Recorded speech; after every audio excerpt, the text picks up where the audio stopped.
નમસ્તે વિદ્યાર્થી મિત્રો, આજે આપણે કેડ એન્ડ કેમ વિષયના difference between solid modelling and wireframe modelling વિશે સમજીશું. એટલે કે સોલિડ મોડલિંગ અને વાયરફ્રેમ મોડલિંગ વચ્ચે શું તફાવત છે. સૌપ્રથમ પહેલા પોઈન્ટમાં જોઈએ કે મોડલ બનાવવા માટેની મેથડ પદ્ધતિ કેવી છે.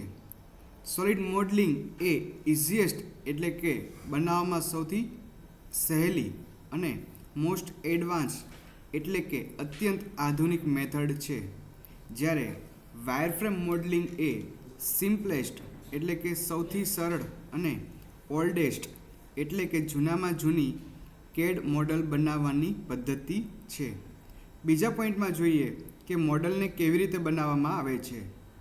સોલિડ મોડલિંગમાં ઓબ્જેક્ટ બનાવવા માટે સોલિડ એન્ટિટીઝ, જેને આપણે ઘણીવાર 3D પ્રિમિટિવ્સ તરીકે પણ ઓળખીએ છીએ, જેમાં મોડલ બ્લોક, સિલિન્ડર, કોન, સ્ફિયર જેવી સોલિડ એન્ટિટીઝથી બનેલું હોય છે. જ્યારે વાયરફ્રેમ મોડલ એ 2 ડાયમેન્શનલ એન્ટિટીઝ જેવી કે લાઇન, પોઈન્ટ, કર્વ અને પોલિગોનની મદદથી બનાવવામાં આવે છે. ત્રીજા પોઈન્ટમાં મોડલ કેવા પ્રકારના ડેટા માહિતીનો સમાવેશ કરે છે તેની જાણકારી આપે છે. સોલિડ મોડલમાં જિયોમેટ્રિકલ ડેટા જેવા કે ઓબ્જેક્ટનો શેપ કેવો છે અને તેમાં કયા કયા ડાયમેન્શન છે તેની માહિતી મળે છે. તદુપરાંત તેમાં ટોપોલોજીકલ ઇન્ફોર્મેશન જેવી કે શેપની કનેક્ટિવિટી અને એસોસિએટિવિટીના ડેટા સામેલ હોય છે. જ્યારે વાયરફ્રેમ મોડલમાં માત્ર જિયોમેટ્રિક ડેટા જોવા મળે છે. ફોર્થ પોઈન્ટમાં આપણે જોઈએ કે બંને મોડલની સંપૂર્ણતા અને તેને સમજવામાં આવતી મુશ્કેલીતા વિશેનો છે. સોલિડ મોડલમાં બધા જ ડેટા સામેલ હોવાથી એક કમ્પ્લીટ મોડલ છે અને તેમાં કોઈ પણ પ્રકારની અસમંજસ એટલે કે અસ્પષ્ટતા જોવા મળતી નથી. જ્યારે વાયરફ્રેમ મોડલમાં માત્ર જિયોમેટ્રિકલ ડેટાનો જ સમાવેશ થતો હોવાથી તે ઇનકમ્પ્લીટ એટલે કે પૂર્ણ ન હોય તેવું મોડલ છે અને તેમાં ઘણીવાર અસમંજસ એટલે કે મુશ્કેલીઓ જણાઈ આવે છે. પાંચમા પોઈન્ટમાં આપણે જોઈએ કે મોડલને એકબીજા સ્વરૂપમાં રૂપાંતર કરવાની મર્યાદાઓ સમજાવે છે. જેમાં સોલિડ મોડલ એ કમ્પ્લીટ મોડલ હોવાથી તેને સરળતાથી વાયરફ્રેમ મોડલમાં રૂપાંતરિત કરી શકાય છે. જ્યારે વાયરફ્રેમ મોડલમાં ડેટા અધૂરા હોવાથી તેને સોલિડ મોડલમાં રૂપાંતરિત કરવું અઘરું હોય છે. છઠ્ઠા પોઈન્ટમાં મોડલમાં રહેલી પ્રોપર્ટીઝ અને દેખાવની માહિતી સમજાવવામાં આવી છે. સોલિડ મોડલમાં માસ, સરફેસ, વોલ્યુમની માહિતી હોય છે, જેથી તેમાં મોડલનો શેપ, કલર, ટેક્સચર અને ફિઝિકલ પ્રોપર્ટીઝ જોવા મળે છે.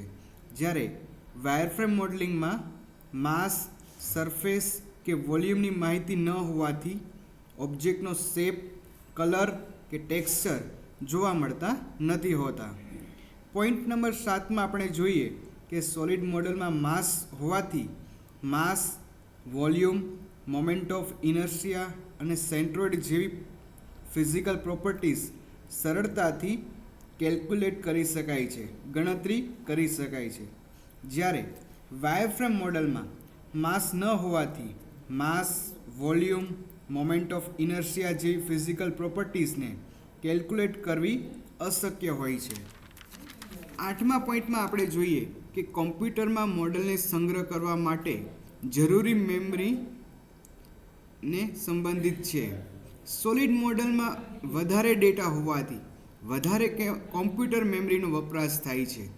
જ્યારે વાયરફ્રેમ મોડલમાં ઓછા ડેટા હોવાથી ઓછી કોમ્પ્યુટર મેમરી વપરાય છે. હવે 9મા પોઈન્ટમાં જોઈએ આપણે કે વિવિધ મોડલની ઉપયોગિતા સમજાવે છે. સોલિડ મોડલનો સિમ્યુલેશન, ટેસ્ટિંગ અને ફેબ્રિકેશન જેવા ક્ષેત્રોમાં બહોળો વપરાશ થાય છે. જ્યારે વાયરફ્રેમ મોડલ માત્ર sketching, conceptual design, NC tool path generation જેવા મર્યાદિત ક્ષેત્રમાં જ થાય છે. છેલ્લા પોઈન્ટમાં આપણે બંને મોડલને આકૃતિ દ્વારા પ્રદર્શિત કરેલ છે, જેમાં સોલિડ મોડલ એક રિયલ મોડલ અને કમ્પ્લીટ મોડલ સ્વરૂપે જોવા મળે છે, જ્યારે વાયરફ્રેમ મોડલ એક વાયરના ગૂંચળાથી બનેલું હોય તેવું ઇનકમ્પ્લીટ મોડલ છે. અહીંયા આપણે આકૃતિમાં જોઈ શકીએ છીએ કે સોલિડ મોડલ એ કમ્પ્લીટ રિયલ અને વેલિડ મોડલ છે, જ્યારે વાયરફ્રેમ મોડલિંગ એ એજ અને વર્ટેક્સથી બનતું વાયરના ગૂંચળા જેવું એક મોડલ છે.